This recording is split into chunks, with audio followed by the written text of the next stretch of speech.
So eto na nga Mare, eto na ang tunay na tsaa.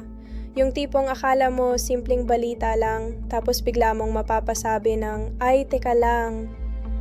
Mars, ngayong February 2, 2026, gumalaw na talaga ang impeachment laban kay Pangulong Bongbong Marcos. Hindi isa dalawa agad ang reklamo na sabay na hinahawakan ngayon ng House Committee on Justice. Kaya hindi na rin nakakapagtaka kung bakit ang daming napastop scroll ngayon. Una, yung reklamo na pumasok pa noong January 19. Ang tanong dito, sa pinakadiretsyong salita, tama ba o hindi yung naging galaw ng gobyerno sa pagpayag na madala si dating Pangulong Digong sa ICC? Ayon sa reklamo, parang nilampasan daw ang sariling korte ng Pilipinas. Kaya ang dating sa marami, parang ang bigat agad. Usapang soberanya na yan, Mare. Tapos, habang mainit pa yung may sumunod pa nung January 26. Ito naman galing sa Makabayan Block. Ang usapan, yung tinatawag nilang BBM parametric formula sa flood control. Sa madaling salita, pulisya raw to na ginamit para ipaliwanag kung bakit sobrang laki ng pondong inilabas.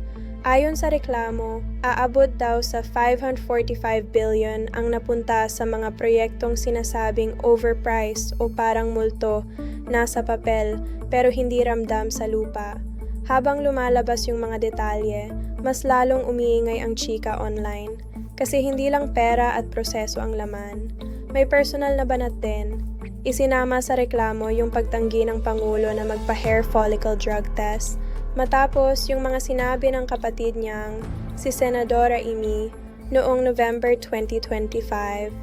Walang bagong ebidensya, pero ginamit yun para questionin kung okay ba talaga siyang mamuno. At syempre, hindi mawawala ang politika. Kasama rin sa reklamo ang issue sa Independent Commission for Infrastructure. Ayon sa nagreklamo, baka hindi lang daw ito simpleng bantay sa proyekto, kundi posibleng ginagamit para protektahan ang kakampi at kipitin ang kalaban. Kaya yung iba na kaya pala. Ngayon, eto ang medyo low-key pero sobrang crucial. Dahil inaksyonan na ng House Committee ang mga reklamo, pumasok na agad ang 1-year bar. Ibig sabihin, hanggang February 2027, wala nang pwedeng bagong impeachment laban sa Pangulo. Parang sinabing, eto na yung laban, now or never. Napansin din ng netizens na umatras si Sandro Marcos sa lahat ng usapan tungkol dito para raw walang conflict, pero ang mas pinag-usapan, sa unang pagkakataon sa kasaysayan, parehong Pangulo at pangalawang Pangulo ang sabay na may impeachment threats. Kaya maraming nagsasabi, mukhang tuluyan na talagang wasak ang UNITEAM.